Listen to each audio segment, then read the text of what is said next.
Sziasztok! Én Renátó vagyok, a mai videóban pedig a Xiaomi Redmi szériájának csúcsmodelljéről, a Magyarországra frissen megérkezett Redmi Note 13 Pro Plus 5G-ről lesz szó, ami több ponton is szépen fejlődött az előtthöz képest, egy Full HD Plus-nál is nagyobb felbontású, 1,5K-s remek AMOLED kijelzőt, Gorilla Glass Victus kijelzővédőüveget és IP68 vízállóságot kapott, na meg van egy 200 megapixeles főkamera a hátlapon, és 120 wattos hipergyors töltése van, szóval mondhatni prémium funkciók vannak benne, árban viszont jóval kedvezőbb, mint a csúcstelefonok. Érdekes lehet? Szerintem igen, úgyhogy nézzük is meg!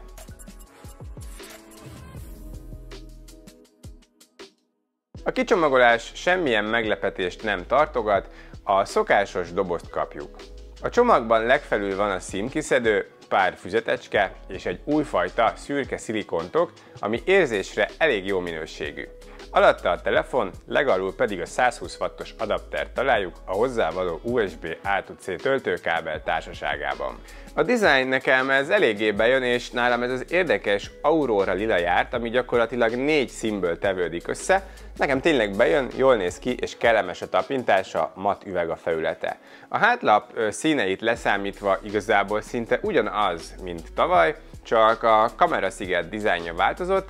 Ez a kamerás rész, ez most elég vaskos lett, tok nélkül billegős az asztalra rakva, de legalább van tok, sőt még a többféle hátlap szín is látszik a tokon keresztül, ugyanis elég nagy rajta a hátlapi kivágás. Az összeszerelés szuper, nagyon egyben van, kellemes fogásra. A hátlap matt üveg, az előlap pedig Gorilla Glass Victus, rajta pedig egy védőfólia van gyárilag. Ami a Victus üvegen kívül további újdonság idén, hogy végre a Xiaomi is egyre több vízálló telefont gyárt. IP68-as védettsége van, azaz mostantól nem kell megijedni, hogyha vízbe merül, ugyanis 1,5 méterig vízálló.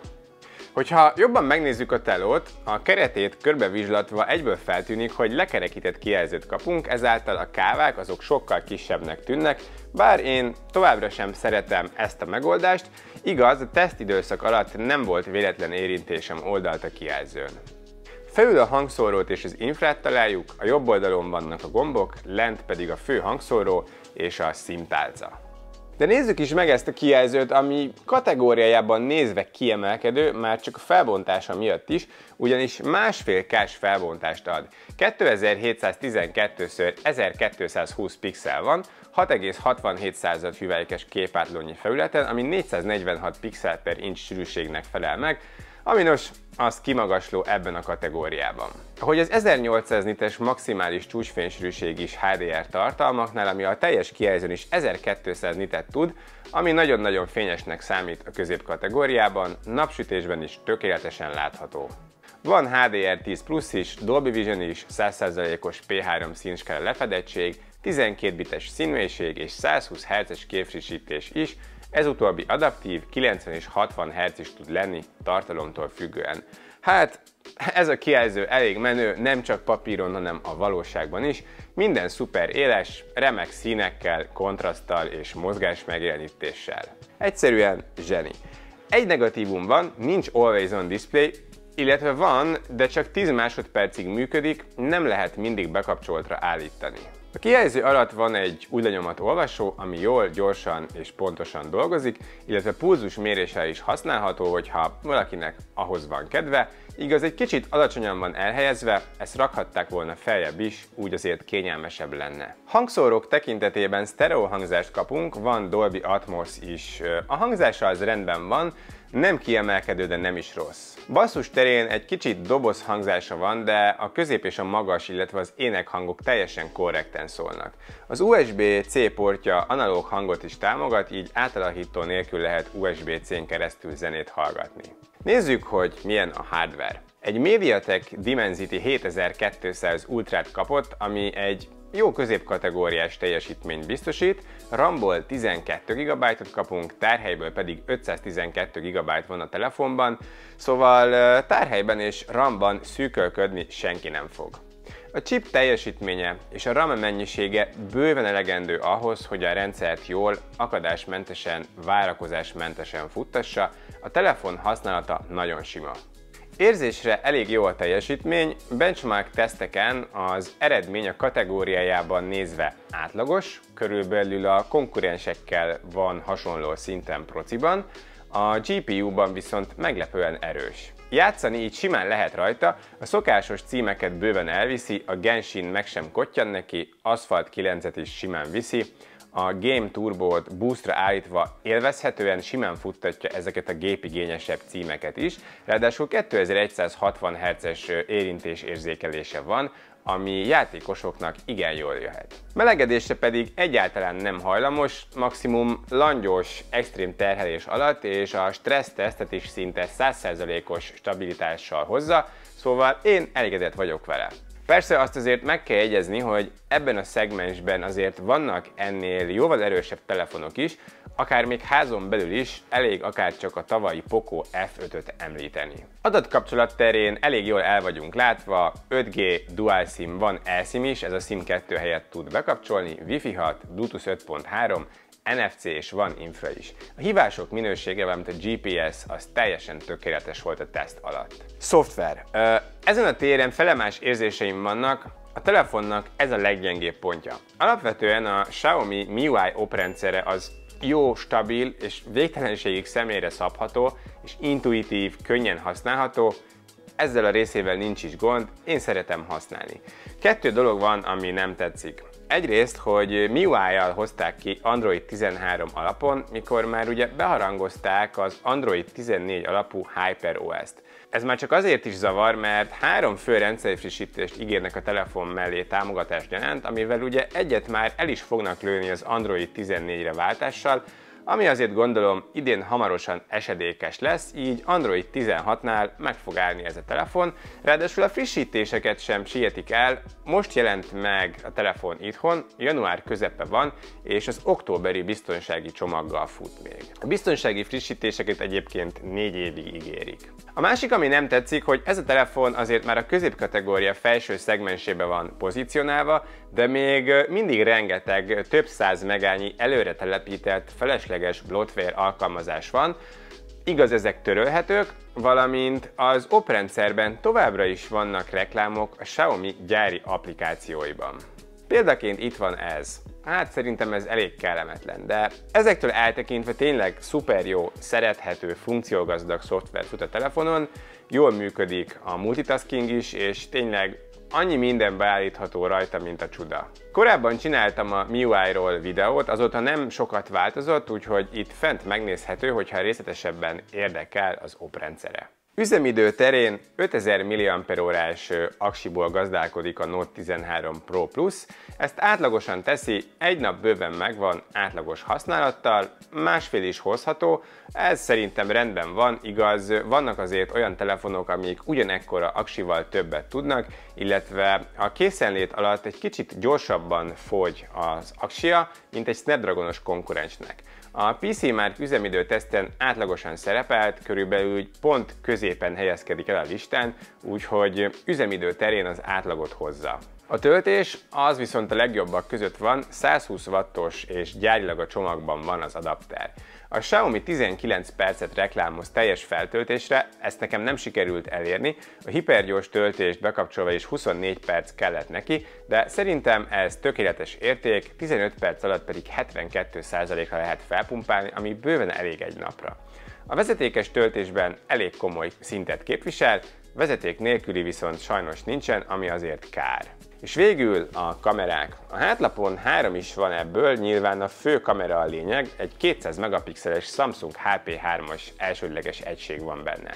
Kiegészítésképpen van egy 8 megapixeles ultraszéles, és így kimondani is fájó, 2 megapixeles, tényleg semmire való makró, évek óta ugyanaz, ez a legalapabb Redmi telefonokban is benne van, én nem értem, hogy ezt miért kell még mindig, főleg ezen a szinten. Na mindegy, az előlapon pedig egy 16 megapixeles egység van. Nézzük a fotókat. Az elsődleges képeivel elégedett vagyok, jó a dinamika, a képélesség és a részletesség, valamint a kontraszt is, de azért ez nem is csoda, mivel ez egy komolyabb szenzor, már csak a felbontása miatt is. Ami nem tetszik, hogy a fotóknak néha van egy kis magenta színezete, főleg az égbolton és az arcokon vehető ez észre. A nagy felbontásnak köszönhetően digitálisan lehet 2- és 4-szeres nagyításban is fotózni, ezeket fel is kínálja a kamera, ilyenkor a szenzor közepének a képét használja, bőven elég részletességgel, így kvázi a telefotó objektív szerepét is be tudja tölteni ez a kamera, ami remek dolog, az optikai stabilizálás miatt pedig teljesen stabil, nem mozdul be. Sőt, így még makrozni is elég jó minőségben tud, a fókuszpontja közel van, ezért sem értem, hogy miért került bele továbbra is egy 2 megapixeles felbontású külön makro egység. Nézzétek meg a különbséget a 4-szeres elsődleges és a 2 megapixeles makrofotói között. Szerintem sokkal szebb a 4-szeres elsődleges makrofotója natív méretben. Éjszaka van automatikus éjjeli mód, és az elsődleges ugyanúgy nagyon jó fotókat csinál, abszolút elégedett vagyok vele. A 8 megapixeles ultraszéles évek óta változatlan, átlagos ebben a kategóriában.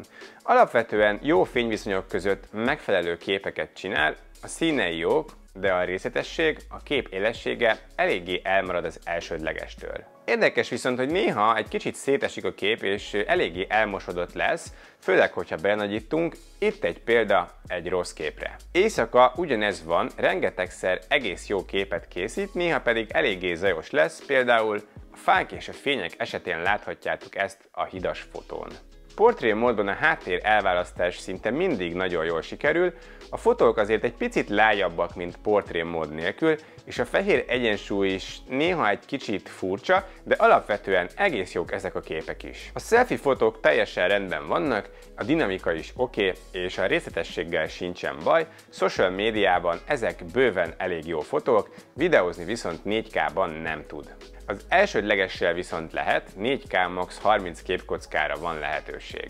A felvételek jónak mondhatók ebben a kategóriában, dinamika, színek és a részletesség is jó. Van optikai és elektronikus stabilizálás is, ez egyébként a mozgást ugyan elég jól kisimítja, ilyenkor viszont például séta közben egy kicsit furcsán ugrál a kép, ezt minden egyes lépésnél láthatjátok. Éjszaka a felvétel zajosabb, de a színek rendben vannak és minden látható, nyilván ez nem a csúcs kategória, de nem is kerül annyiba. Az ultraszéles az Full HD felvételt tud, lényegesen lágyabb és fakóbb a felvétel, de egyébként simán használható, viszont azért érdemesebb a sokkal profibb elsődlegessel dolgozni. Éjszaka ugyanúgy a felvételek zajosabbak, szemcsések, sok köszönet nincs belőlük, de itt azért a konkurencia nagy része is körülbelül ugyanezt tudja. Nos, ez volna a Redmi Note 13 Pro Plus 5G. Idén is egy szuper telefon lett, hogyha röviden össze szeretném foglalni, akkor remek kialakítást és védelmet, valamint vízállóságot kapunk, egy kiemelkedő minőségű kijelzőt, megfelelően erős hardware-t, amiben 12 GB RAM és fél terás tárhely is van, és szuper gyors töltése van, valamint van egy remek elsődleges kamerája, ami fotózásnál és videózásnál is sok mindenre képes. Üzemidőben ugyan átlagos, a hátránya pedig, hogy a szoftveres támogatás rövidnek mondható, és vannak a rendszerben reklámok, illetve a kiegészítő kamerák azért azok nincsenek a helyzet magaslatán, illetve hogy a szegmensben azért vannak ennél erősebb hardware-rel dolgozó telefonok is. Árazását tekintve 200 000 a nyitó ár, ráadás airfryerrel és fél év kijelzőcsere Garival, hogyha most így megjelenéskor veszed meg hivatalos helyen. Hát én szerintem ez elég erős ajánlat. Igaz, ennyiért már azért elég nagy a választék a jó telefonok között, de a Redmi Note 13 Pro Plus 5G az mindenképpen ajánlott részemről, de persze szokás szerint pár hónap múlva azért jóval kedvezőbb áron is beszerezhető lesz, hogyha most nem sürgős. Hogyha a Redmi 13 szériában gondolkozol, de kevesebb pénzt szánnál rá, akkor van egy kicsit olcsóbb, de nagyon hasonló telefon, a sima 13 Pro, ez listaáron 160 000-ért, valamint a széria alapmodelljei a Redmi Note 13 80 000-ért, 5G-s változatban pedig 120 000-ért, amit szintén teszteltem, ennek a tesztjét ideg-fentre klikkelve megtalálod. Érdemes a tavalyi Note 12 Pro szériát is csekkolni, az árak már igencsak kellemes szintre estek, igaz, ezek az újdonságok egyértelműen jobbak a tavalyiaknál. Köszönöm szépen, hogyha végignézted a videót, hogyha tetszett, akkor kérlek nyomj rá egy lájkot, illetve iratkozz fel a csatornámra, hogyha még kíváncsi vagy hasonló tech tartalmakra. Köszönöm szépen még egyszer, legyen szép a napod, viszlát a következő videóban!